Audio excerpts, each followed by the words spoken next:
નમસ્કાર વિદ્યાર્થી મિત્રો, તમે છો અમિત તન્ના સાથે. મિત્રો, આપણી નવી સિરીઝ બાયોલોજી 30 ડેઝના આખરી વીકમાં એટલે કે 5મા વીકની શરૂઆતમાં તમારું હાર્દિક સ્વાગત કરું છું. મિત્રો, ગઈકાલે જ આપણી વીકલી ટેસ્ટ 4 લેવાયેલ હતી. ઘણા બધા વિદ્યાર્થીઓ પરીક્ષા આપીને પેપર મોકલેલ છે, મેં ચેક પણ કર્યા છે. બરાબર છે. રિઝલ્ટની વાતમાં આગળ વધીએ એ પહેલા ફટાફટ યાદ અપાવી દઉં કે ગયા વીકમાં જ મેં તમને જણાવેલ હતું કે આ સિરીઝ ઉપરાંત મેં તમારા માટે ઘણી બધી અન્ય સિરીઝ પણ બનાવેલી છે કે જેમાં લાસ્ટ ડે રિવિઝન સિરીઝ છે કે જેમાં બાયોલોજીના દરેક ચેપ્ટરનું વ્યવસ્થિત રીતે રિવિઝન કરાવેલ છે. ત્યારબાદ બાયો શોર્ટ્સ છે, બરાબર છે, કે જેમાં 100 ટોપિકને 100 મિનિટમાં તૈયાર કરી શકશો, એટલે કે 1 મિનિટમાં એક આખો ટોપિક તૈયાર થઈ જાય એ રીતે શોર્ટ્સ નોટ્સ આપેલી છે. બરાબર છે. એ ઉપરાંત બાયોલોજીના પ્રેક્ટિકલ્સના વિડીયોઝ બનાવેલા છે કે જેમાં દરેક પ્રેક્ટિકલ્સને વિગતવાર વ્યવસ્થિત રીતે સમજાવેલા છે, તો એ પણ ખાસ જોઈ લેજો. એ ઉપરાંત MCQ માટે BioQuiz છે, NEET PYQs છે, એટલે કે ગત વર્ષમાં નીટમાં જે પરીક્ષામાં પ્રશ્નો પૂછાયેલા છે એને મૂકેલા છે. બરાબર છે. તો આ રીતની ઘણી બધી સિરીઝ છે એ અવેલેબલ છે, એનો પણ ખાસ અભ્યાસ કરજો. બધી જ સિરીઝ ફ્રી છે અને બધા જની લિંક નીચે ડિસ્ક્રિપ્શનમાં આપેલી છે, તો તે પણ જોઈ લેજો. ઓકે, વાત કરીએ મિત્રો આજના રિઝલ્ટની. તો વીકલી ટેસ્ટ 4નું રિઝલ્ટ છે એ માટે ખાસ જણાવી આપું કે ઘણા બધા વિદ્યાર્થી મિત્રોએ પોતાના પેપર્સ મોકલેલા છે. તેમાંથી મેં જે રીતે માપદંડો જણાવેલ હતા તે પૈકી આ વિદ્યાર્થીને આપણે best performer of the week તરીકે જાહેર કરીએ છીએ. બરાબર છે. અને આપણા સૌ તરફથી એમને કોંગ્રેચ્યુલેશન માટે આપણે ઈ સર્ટિફિકેટ પણ આપીએ છીએ. બરાબર. એમના પેપરની ઇમેજ પણ અહીં દર્શાવેલી છે કે જેને કારણે તમને સૌની ખ્યાલ પડે કે કયા પ્રકારે પેપર લખી શકાય. બરાબર. ઓકે, વાત કરીએ મિત્રો આજના પ્રશ્નોની. તો આજના દિવસે 5 પ્રશ્નો લીધેલા છે. 4 પ્રશ્નો છે આપણા રેગ્યુલર પ્રશ્નો છે અને એક નીટનો કન્સેપ્ટ બેઝ ક્વેશ્ચન છે, બહુ અગત્યનો છે. બરાબર છે. શરૂઆત કરીએ મિત્રો. તો પહેલો પ્રશ્ન છે તે આનુવંશિકતાનો આણ્વીય આધાર તે ચેપ્ટરમાંથી છે. બરાબર છે. પ્રશ્ન છે HGP ના. મિત્રો, આ 3 ગુણનો પ્રશ્ન છે. HGP ના લક્ષ્યાંકોમાં તમારે ચોક્કસ માહિતી આપવાની છે, ટેક્સ્ટ બુકમાં આપેલી છે. બધી જ માહિતી વ્યવસ્થિત દર્શાવવાની થશે. બરાબર છે. દરેક સાચા મુદ્દાનો અડધો ગુણ મળશે અને ત્યારબાદ તેમાંથી જો કોઈ ભૂલ ભરેલો મુદ્દો હોય તો 0.5 ગુણ ઓછા પણ મળે, એ આપણે ખ્યાલ છે. બરાબર છે. અને એમાંથી જે અગત્યના પ્રશ્નો મળે છે એનું લિસ્ટ પણ બાજુમાં આપ્યું છે, તો તે પણ જોઈ લેજો. ક્લિયર. વાત કરીએ મિત્રો આજના બીજા પ્રશ્નની. તો આજનો બીજો પ્રશ્ન પણ એ જ ચેપ્ટરમાંથી છે, બહુ અગત્યનો છે અને બોર્ડમાં પૂછાયેલ પણ છે. પ્રશ્ન છે આદિકોષ કેન્દ્રીયમાં એટલે કે બેક્ટેરિયામાં પ્રત્યાંકનની પ્રક્રિયા રેખાકૃતિ સહ સમજાવો. બરાબર મિત્રો, યાદ શું રાખવાનું છે કે સૌપ્રથમ તમારે આદિકોષ કેન્દ્રીય પ્રક્રિયા પૂછી છે એટલે બેક્ટેરિયામાં જે પ્રત્યાંકન થાય તે દર્શાવવું પડે. બરાબર છે. એની ટૂંકમાં સમજૂતી રેખાકૃતિ આપશો તો તેનો 1 ગુણ મળશે અને વર્ણનના 2 ગુણ મળશે.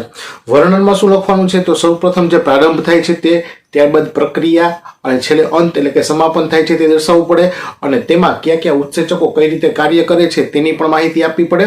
બરાબર છે.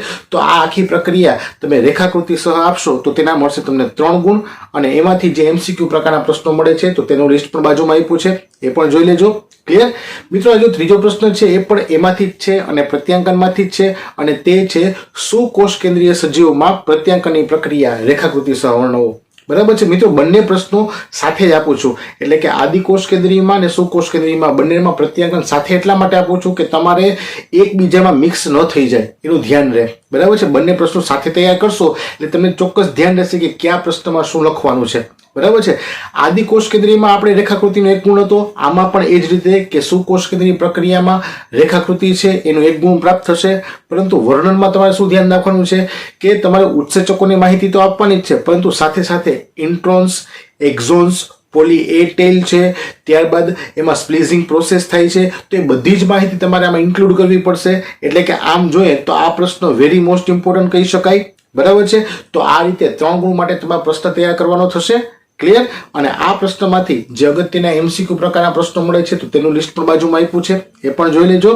અને આજનો ચોથો પ્રશ્ન તે છે પ્રજનનિક સ્વાસ્થ્યમાંથી. મિત્રો, ચોથો પ્રશ્ન જે પ્રજનનિક સ્વાસ્થ્યમાંથી લઉં છું, આમ જોઈએ તો એ 2 ગુણના પ્રશ્ન તરીકે લઈ શકાય છે, પરંતુ હું અહીં તમને 4 ગુણના મોટા પ્રશ્ન તરીકે આપું છું. શા માટે તો સૌપ્રથમ જણાવી આપું કે ગુણભાર પ્રમાણે એ ચેપ્ટર 2 ગુણમાં છે, પરંતુ આપણે ઘણા બધા અલગ અલગ વિભાગોને આમાં ઇન્ક્લુડ કરેલા છે, એટલે આ પ્રશ્નને હું 4 માર્કમાં લઉં છું. પ્રશ્ન છે ART પદ્ધતિ એટલે શું, તેનું પૂર્ણ નામ અને અગત્યતા જણાવી વિવિધ ART પદ્ધતિઓ વિશેની માહિતી આપો. ક્લિયર મિત્રો? આ 4 ગુણનો પ્રશ્ન એટલા માટે છે કે બધી માહિતી પૂછેલ છે. હવે આમાંથી માત્ર તેનું પૂર્ણ નામ અને અગત્યતા પૂછે તો 2 ગુણમાં પૂછી શકાય. ત્યારબાદ કોઈ ચોક્કસ પદ્ધતિનું નામ પણ અલગથી તમને 2 ગુણના પ્રશ્ન તરીકે પૂછી શકે. દાખલા તરીકે GIFT છે, 2 ગુણમાં પૂછી શકાય. ZIFT છે, એને પણ અલગથી પૂછી શકાય, બરાબર છે. અથવા IVF તરીકે પૂછી શકે એને, બરાબર. તો આ બધી જ પદ્ધતિને અલગથી 2 ગુણના પ્રશ્નમાં પૂછી શકે છે, પરંતુ અહીં મેં તમને કમ્બાઇનની બધી જ પ્રક્રિયા સાથે લખવાની કહેલ છે, બરાબર છે. માર્કિંગ સ્કીમ પ્રમાણે જોઈએ તો સૌપ્રથમ ART પદ્ધતિ એટલે શું, તેનું પૂર્ણ નામ અને અગત્યતા દર્શાવશો તો તેના મળશે તમને 1 ગુણ. ત્યારબાદ વિવિધ પદ્ધતિઓ વિશેની માહિતી આપશો તો તેના મળશે તમને 3 ગુણ. તો બાકીની જે પદ્ધતિઓ છે એ વિગતવાર તમારે સમજાવવી પડશે. દરેકમાં પૂર્ણ નામ આપવાનું છે, દરેકની કાર્ય પદ્ધતિ કઈ રીતે છે તે પણ દર્શાવવાની થશે, બરાબર છે. તો આ બધી જ પદ્ધતિઓને તમારે આમાં ઇન્ક્લુડ કરવી પડે છે. એટલે આ પ્રશ્નને 4 ગુણમાં પૂછેલ છે. ક્લિયર? ઓકે. અને મિત્રો એમાંથી જે MCQ પ્રકારના પ્રશ્નો મળે તો ઘણા બધા છે, પરંતુ મેં થોડાક જ સિલેક્ટેડ પ્રશ્નો મૂકેલા છે. બાકીના ઘણા બધા પ્રશ્નોમાંથી મળી શકે એમ છે. તો દરેક પદ્ધતિ પાકી કરશો એટલે એમાંથી બધું તમને મળી રહેશે. ઓકે. અને મિત્રો આજનો છેલ્લો 5મો પ્રશ્ન જે નીટ માટે કે ગુજકેટ માટે કન્સેપ્ટ બેઝ ક્વેશ્ચન કહી શકાય, બરાબર છે. મિત્રો આ પ્રશ્ન છે તે બાજુમાં દર્શાવેલો છે. રંગઅંધતાનો ઉપયોગ કરી અને તમારે વંશાવળી ચાર્ટનો ઉપયોગ કરવાનો છે. એનો મતલબ કે રંગઅંધતા વિશેની માહિતી મેં આપેલ છે કે પિતા અને પુત્રી વચ્ચેનો સંબંધ હોય અથવા માતા અને પુત્ર વચ્ચેનો સંબંધ હોય તો તેનો ઉપયોગ કરી અને તમારે આ પ્રશ્નનું સોલ્યુશન શોધવાનું છે. આમ જોઈએ તો 1 માર્કના MCQ તરીકે પણ એ પૂછી શકાય છે, બરાબર છે. પરંતુ અત્યારે તમારે વંશાવળીનો ચાર્ટ દોરી અને તેને સમજાવવાનો રહેશે કે જેને કારણે જો પ્રશ્ન 1 ગુણના પ્રશ્ન તરીકે પૂછાય તો કઈ રીતે સોલ્વ કરો એ તમને આવડી જાય. એટલા માટે આ કન્સેપ્ટ બેઝ ક્વેશ્ચન આપું છું. ક્લિયર? તો મિત્રો આજના થયા 5 પ્રશ્નો. આવતીકાલે ફરીથી નવા પ્રશ્નો સાથે મળશું. ત્યાં સુધી વાંચતા રહેજો, તૈયારી કરજો. જય હિન્દ.